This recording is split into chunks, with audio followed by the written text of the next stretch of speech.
चलिए आज हम आपको बताने वाले हैं हाइपरक्रोमिक इफेक्ट। क्या होता है हाइपरक्रोमिक इफेक्ट? जैसे कि आपको मैं पहले बता चुका हूँ।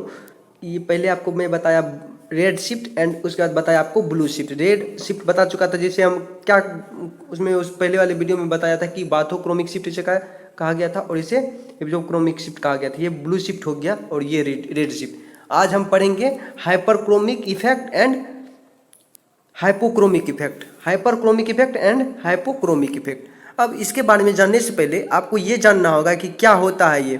सबसे पहले यहाँ पे आप एक चीज़ देख लो। यहाँ पे हाइपरक्रोमिक इफेक्ट बता रहा हूँ, मतलब ये ऊपर वाला मैं स्टार्ट कर रहा हूँ। यहाँ पे देखिए, सबसे पहले ये जो आपका ग्राफ है, यहाँ पे जो बना हुआ है ये ग्राफ, यहाँ पे कुछ नहीं होता। बस आपको ये जानना है कि यहाँ पे ये जो आपका ग्राफ है ये ऊपर शिफ्ट होगा। पहले हम पहले वाले पढ़े थे कि पहले रेड शिफ्ट में ये इस तरफ इधर शिफ्ट होता था, जिसे हम रेड शिफ्ट कहा करते थे, और ब्लू वाले में इस तरफ शिफ्ट हुआ करता था, जिसे हम ब्लू शिफ्ट कहा करते थे। और उसी तरह हाइपर क्रोमिक इफेक्ट में ये ऊपर की तरह शिफ्ट हो जाएगा। इसे बस आपको बताने के लिए, जानने के लिए बता रहा हूँ कि यहाँ पे देखिए ये किस प्रकार से, मैं डॉट डॉट कर देता हूँ, ये ऊपर शिफ्ट हो जाएगा। ये जो आप ग्राफ देख रहे हो ये कुछ देर के बाद ये ऊपर शिफ्ट हो जाएगा, जिसे हम क्या कहेंगे, हाइपरक्रोमिक इफेक्ट। बस आपको ये जानना है। चलिए हम आपको बता देता हूँ, इसका डेफिनेशन जान लीजिए हाइपरक्रोमिक इफेक्ट का हिंदी में। अगर आप हिंदी मीडियम के स्टूडेंट हो तो आप सुन के भी लिख सकते हो, ये नहीं तो कुछ दिनों के बाद आपको कुछ अभी टाइम ले रहा हूँ कि टेलीग्राम ओम नॉलेज के नाम से है, जहाँ पे आप जाके इसका full PDF Hindi medium and English medium में आप वहाँ से नोट कर सकते हो। बस आपको यहाँ पे समझना है। अब देखिए यहाँ पे डेफिनेशन समझा रहा हूँ। हाइपरक्रोमिक प्रभाव यानी हाइपरक्रोमिक इफेक्ट, सुनिए ध्यान से।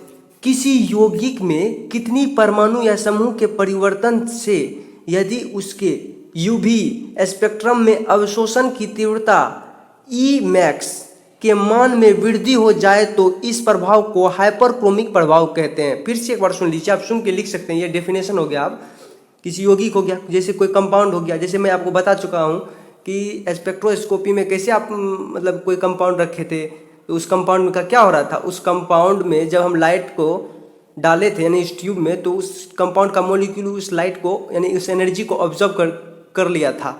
उसी के बारे में यहाँ पे डिस्कस कर रहे हैं कि वो आगे जाकर मोनोक्रोमेटर के जरिए टकरा के कुछ लाइट जो मोनोक्रोमेटर में पड़ा, और मोनोक्रोमेटर के जरिए रेडिएशन डिटेक्टर में पड़ा, और रेडिएशन डिटेक्टर के जरिए वो किस में गया था, रिकॉर्डर में गया था, जहाँ पे ग्राफ बना था। उसी प्रकार से यहाँ पे कहा गया किसी यौगिक में किसी परमाणु या समूह के परिवर्तन से यदि उसके यूवी स्पेक्ट्रम में अवशोषण की तीव्रता ई मैक्स के मान में वृद्धि हो जाए तो अवशोषण की तीव्रता, जो एब्जॉर्प्शन है उसमें तीव्रता आ जाएगी। यानी कि जो मॉलिक्यूल, जो कंपाउंड का जो मॉलिक्यूल है, जैसे सपोज ये कंपाउंड का मॉलिक्यूल है, यहाँ से लाइट आ रहा है, लाइट जब इस पर पड़ेगा इसकी जो मॉलिक्यूल है इसको एब्जॉर्ब करने की तीव्रता बढ़ जाएगी, तो मतलब इसमें वृद्धि हो जाएगी। तो वृद्धि हो जाए तो इस प्रभाव को हम क्या कहेंगे, हाइपरक्रोमिक प्रभाव कहते हैं। और जब ये ऐसा होगा तो ये ग्राफ यहाँ से ऊपर शिफ्ट हो जाएगा, जिसे हम क्या कहेंगे, हाइपरक्रोमिक इफेक्ट। चलिए ये आपका हो गया। अब इंग्लिश में इसका डेफिनेशन आप लिखना चाहें तो लिख सकते हैं। यहाँ पे मैं बता देता हूँ। यहाँ पे जैसे इंग्लिश में आप कहोगे इसे, if change in an atom or group in a compound result in an increase in the absorption, see this, absorption intensity of its delta max in the UV spectrum, then this effect is called hyperchromic effect. Is that clear? यहाँ पे देख लीजिए आप, if change in an atom or group in a compound results in an increase in the absorption intensity of its E max in the UV spectrum, then this effect is called hyperchromic effect. ये आप इसको note कर लीजिए।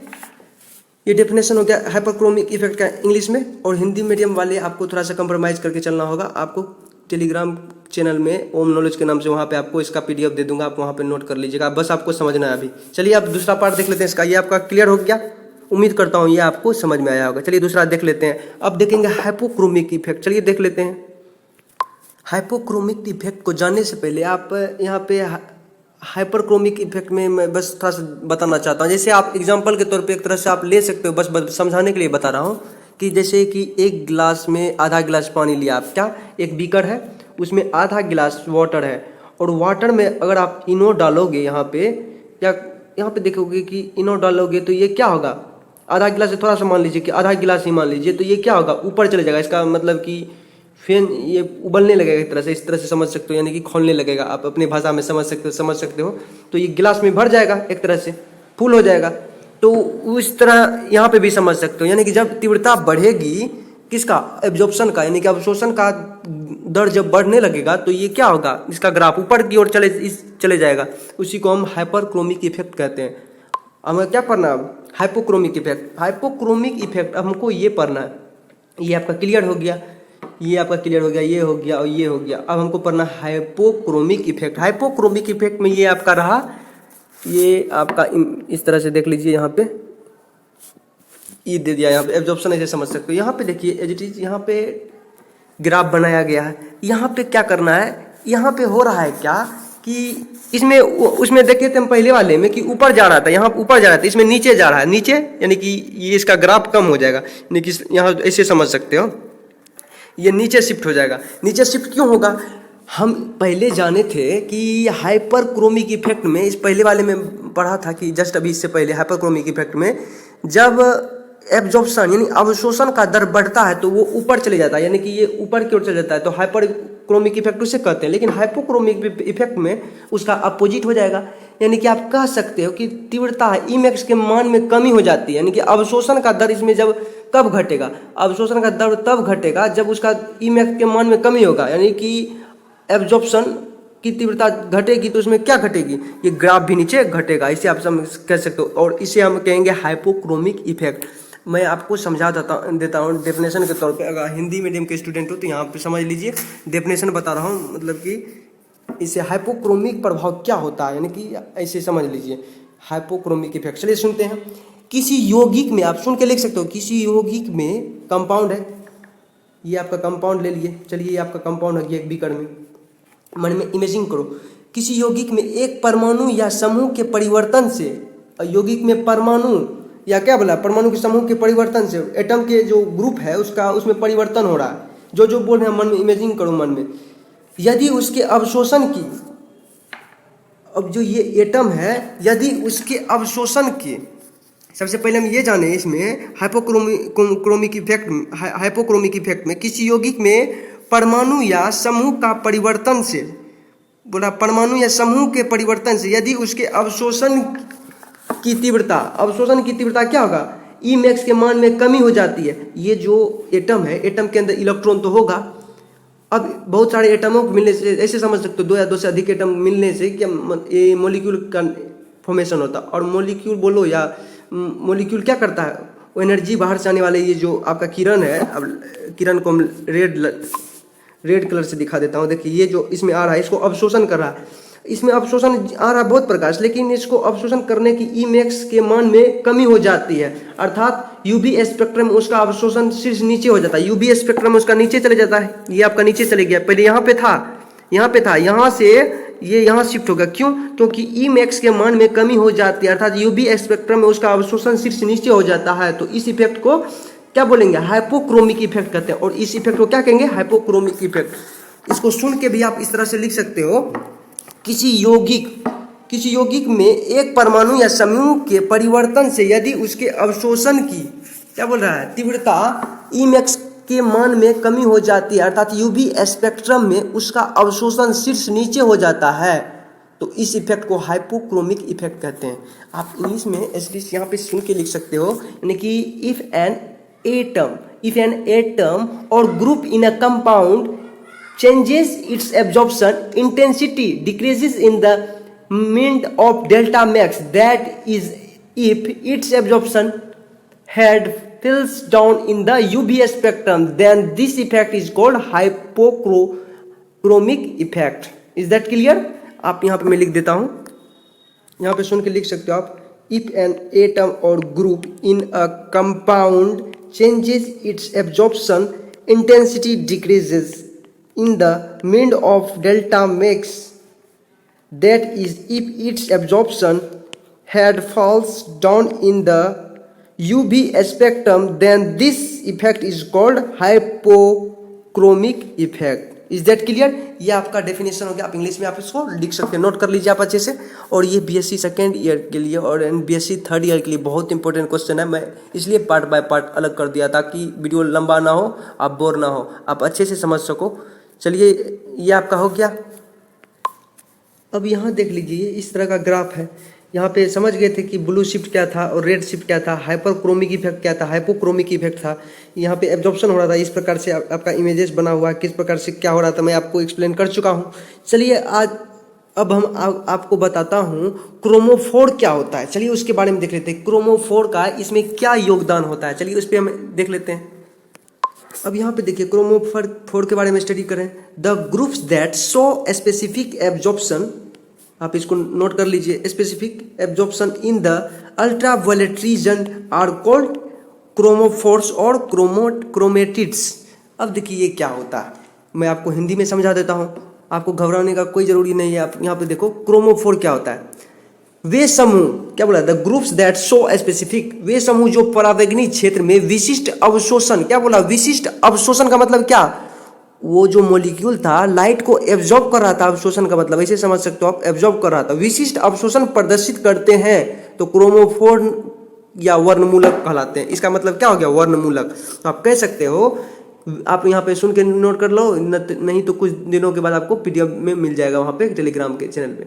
वे समूह जो परावैंगनी क्षेत्र में विशिष्ट अवशोषण प्रदर्शित करते हैं क्रोमोफोर या वर्णमूलक कहलाते हैं। एग्जाम्पल में के तौर पे यहाँ पे लिख देता हूँ आपको, सिंगल बॉन्ड, इस प्रकार से आप लिख देता हूँ, कार्बन और यहाँ पे नाइट्रोजन बॉन्ड, नाइट्रोजन के साथ ट्रिपल बॉन्ड रहता है और कार्बन जो हम जानते हैं कि 4 बॉन्ड बनाता है। आगे यहाँ पे देखिए इस प्रकार से, चलिए ये भी हो गया आपका। यहाँ पे देखिए ETC, ये हो गया। ये एग्जांपल के तौर पर आप इसको नोट कर लीजिए। अब देखिए क्रोमोफोर 2 प्रकार के होते हैं। There are 2 types of chromophore, यहाँ पे आप लिख लो, there are 2 types, there are 2 types of chromophore. आप इसको नोट कर लीजिए, ये 2 प्रकार के होते हैं। चलिए देखते हैं कौन कौन प्रकार के होते हैं। अब यहाँ पे देखो दूसरा में 2 प्रकार के होते हैं, ये तो आपको पता चल गया। पहला प्रकार है इसका कि यहाँ पे आप ऐसे करके देख सकते हो, 1 type of chromophore has 5 electrons. पहला 1 टाइप ऑफ क्रोमोफोर, आप इसको लिख सकते हो, क्रोमोफोर has 5 electrons,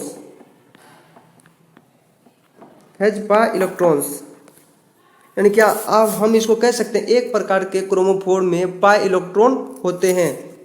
एग्जाम्पल में हो गया आपका, ये देख लीजिए यहाँ पे, जैसे हो गया आपका यहाँ पे CH2 डबल बॉन्ड CH2, इसको आप ऐसे भी लिख सकते हो, यहाँ पे थोड़ा डिटेल में लिख देता हूँ, C डबल बॉन्ड C और H है तो इस प्रकार से है। हम जानते हैं कि कार्बन जो है कितना बॉन्ड बनाएगा, 4 बॉन्ड बनाएगा। देखिए यहाँ सबका पूरा गया 1 2 3 4, यहाँ पे डबल बॉन्ड है इस प्रकार से। और डबल बॉन्ड में पाई बॉन्ड होता है, जैसे आपको पता है। एक प्रकार के क्रोमोफोर में क्या होते हैं, पाई इलेक्ट्रॉन होते हैं, आप इसको नोट कर लीजिए।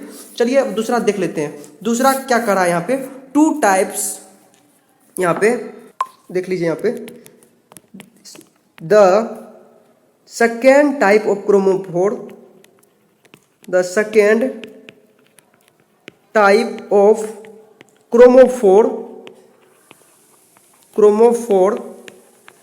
the second type of chromophore has pi and n electron, has pi and n electron।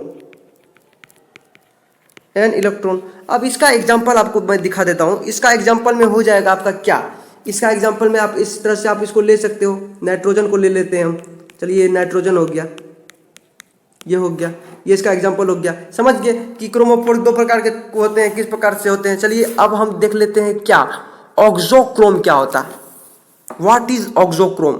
चलिए देखते हैं ऑक्सोक्रोम का क्या योगदान था। अब यहाँ पे देखिए क्या कर रहा है, ऑक्सोक्रोम पढ़ रहे हैं। The group which displaces the absorption band towards longer wavelength is called auxochrome, is called auxochrome. चलिए इस पे देख लेते हैं, हिंदी में समझते हैं ऑक्सोक्रोम क्या होता है। ऐसा समूह जो अवशोषण बैंड को लंबी तरंगदैर्घ्य की ओर विस्थापित करता है तो ऑक्सोक्रोम कहलाता है। लंबी क्या बोला, ऐसा समूह जो अवशोषण बैंड को लंबी तरंगदैर्घ्य की ओर विस्थापित करता है। लंबी तरंगदैर्घ्य आप ये ऊपर आप ऐसे कह सकते हो या इधर लंबी तरंगदैर्घ्य की ओर ऐसे करके विस्थापित करता है। रेड शिफ्ट जिस तरह से हो रहा है यहाँ पे इधर विस्थापित कर रहा है, तो आप कह सकते हो कि ये क्या हो गया, ये ऑक्सोक्रोम हो गया। यानी कि फिर से आप सुन के लिख सकते हो, ऐसा समूह जो अवशोषण बैंड को लंबी तरंगदैर्घ्य की ओर विस्थापित करता है ऑक्सोक्रोम कहलाता है। चलिए ये आज का वीडियो यही समाप्त करते हैं। ये शॉर्ट टाइप क्वेश्चन है BSc second year and BSc third year के लिए, बहुत इंपॉर्टेंट क्वेश्चन है। चलिए अगर ये वीडियो आपको समझ में आया तो लाइक करें, सब्सक्राइब करें, ताकि अगले वीडियो का नोटिफिकेशन हो आपके मोबाइल में आए और ताकि आप अच्छे से स्टडी कर सकें। चलिए आज का वीडियो हम यहीं पे समाप्त करते हैं, फिर मिलेंगे नेक्स्ट वीडियो में नेक्स्ट टॉपिक के साथ। थैंक यू, धन्यवाद, जय हिंद।